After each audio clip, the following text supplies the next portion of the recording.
when we're talking about women in leadership and how we go about achieving an equal future, especially post-COVID, and thinking about the different ways our economy has been hit and the ripple effect that we're going to see. From a local perspective, one of the big things for me is a shift from globalization to localization. At this moment in time, I'd like to call upon Nsiki Mkhize. She is the founder of Mentor, a global mentorship network supporting female social entrepreneurs. Nsiki will share her insights on how we can achieve an equal future in this world, particularly from a local perspective in South Africa. Nsiki, over to you, and thank you for joining us. Good morning, and thank you so much. Hello to all the guests that are with us this morning. Thank you so much for making the time to celebrate International Women's Day with us, and definitely a happy International Women's Day to all of you. I like to start my talks off with like a free gift, because excitement and prizes always make people really happy. So in the spirit of International Women's Day, we at Mentor are launching our very first magazine. So it's called Mentor Magazine, and our focus being around mentorship and social entrepreneurship. We wanted to introduce something that was sort of a collated space where people could find more information about social entrepreneurship, but really be inspired by the stories of other social entrepreneurs doing good work, and connect with other social entrepreneurs as well as mentors, as well as be empowered through the content that we share. So I'd love to give that to you as a free gift today. So if you head over to our website, which is www.menther.co.za,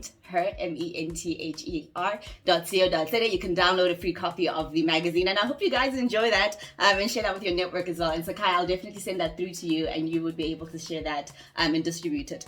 So when we're talking about women in leadership and how we go about achieving an equal future, especially post-COVID, and thinking about the different ways our economy has been hit and the ripple effect that we're going to see. From a local perspective, one of the big things for me is a shift from globalization to localization, right? It's understanding the fact that women exist in individual pockets and they're doing great work, but they're also part of a greater ecosystem, and we often say that if you empower a woman, you empower a neighborhood, you empower a community, you empower a nation. So really thinking about, in these localized contexts, how can we then support these women to work together, to be inputs in a supply chain, and to be coexisting in each other's ecosystem. So Sakai mentioned a point earlier on around one of the programs that they run, and supporting and growing women into being suppliers for ESD programs, and I think that's absolutely fantastic. So more of that needs to happen, but also from an entrepreneurship perspective. I often see a lot of entrepreneurs, and us really focusing on social entrepreneurs, is seeing women working in isolation,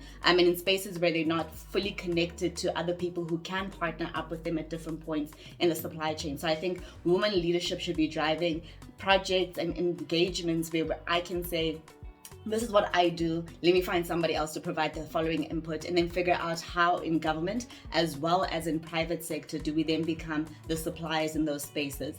A second thing to look at is the support of grassroots entrepreneurs, integration of township entrepreneurs, as well as supporting rural entrepreneurs. So I completed my master's in social innovation last year, and the focus for my dissertation was exploring the entrepreneurial ecosystem for social entrepreneurs, specifically within Gauteng. And one of the big challenges that exist is that if you are a township entrepreneur, if you are a rural entrepreneur, there's lots of great incubators, there's lots of great accelerator spaces, but all of those exist in the city, right? So you're having to take multiple taxis to get access. You're having to plug into an ecosystem that isn't your natural environment. So if you're confined to just your township, if you're confined to just your rural setting, the chances of you getting access to finance, the chances of you getting access to the right network, just by virtue of being in the right building where the right kind of people are in those kinds of spaces, needs to be challenged. And one of the things that we're doing at Mentor is looking at how do we open up more co-working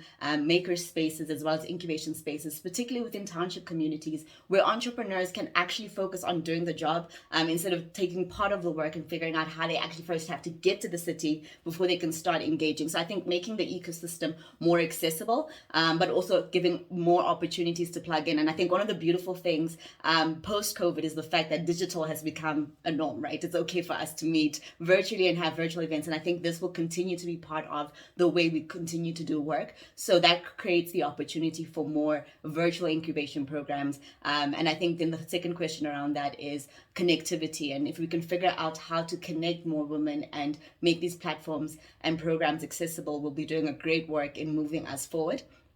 And then finally, from that particular perspective, is really looking at the kinds of projects that we're creating and how those support women, you know. So Aprajita spoke about women having to give care, and that's part of a limitation in terms of how they experience entrepreneurship and how they show up as entrepreneurs. And I think if as women leaders, if we're transforming how things are done, we need to think about, you know, the accelerator programs that we're creating, the incubation programs that we run. How are those structured, and are they designed in a way that allows women to still be who they are at home, that allows women to still fulfill the other responsibilities that they have? Some interesting things that come up for us, for example, working with young girls in township communities who are wanting to be entrepreneurs, oftentimes is the question of, I really want to do this, but I'm the only girl at home and they still expect me to clean, right? So how do you empower a girl like that who's definitely in a very real context and her parents are like, okay, great, go be an entrepreneur, but your brothers aren't going to clean, so you need to do it. And how are we building systems that are challenging that, right? And how are we lending a voice to those kinds of girls so that when they go home, there's a greater sense of empowerment and parents are going, okay, yeah, this entrepreneurship thing makes sense. I think we'll support you in that.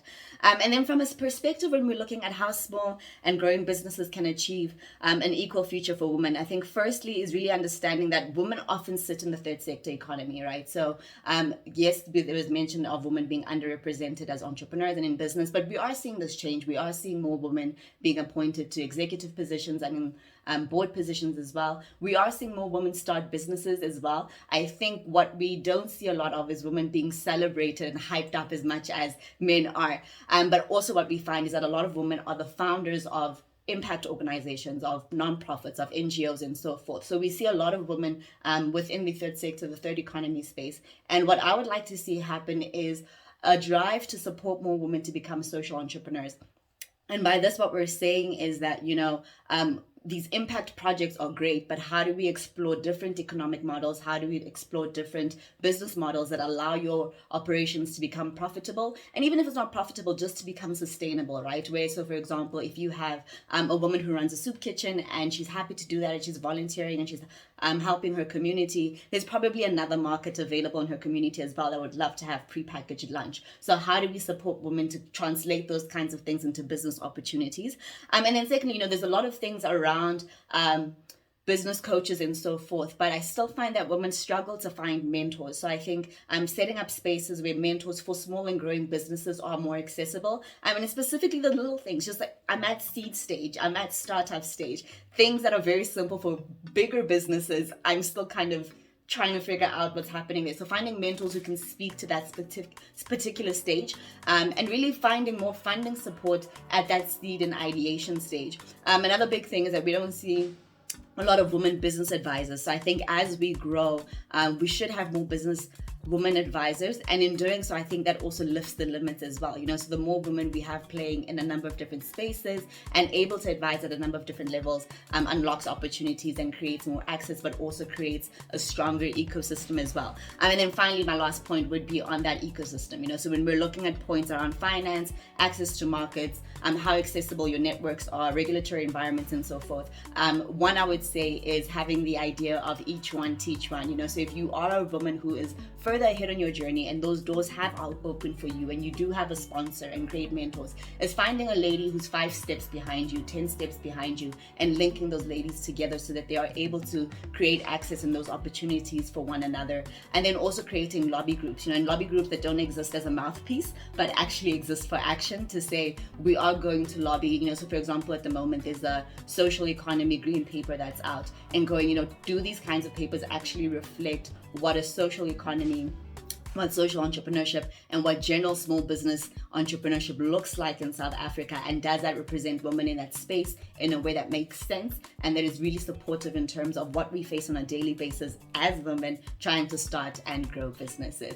So that's my quick summary in the 10 minutes that I've been given. Thank you very much, and really just thank you to everybody who's doing their part in creating an equal world and great opportunities for women.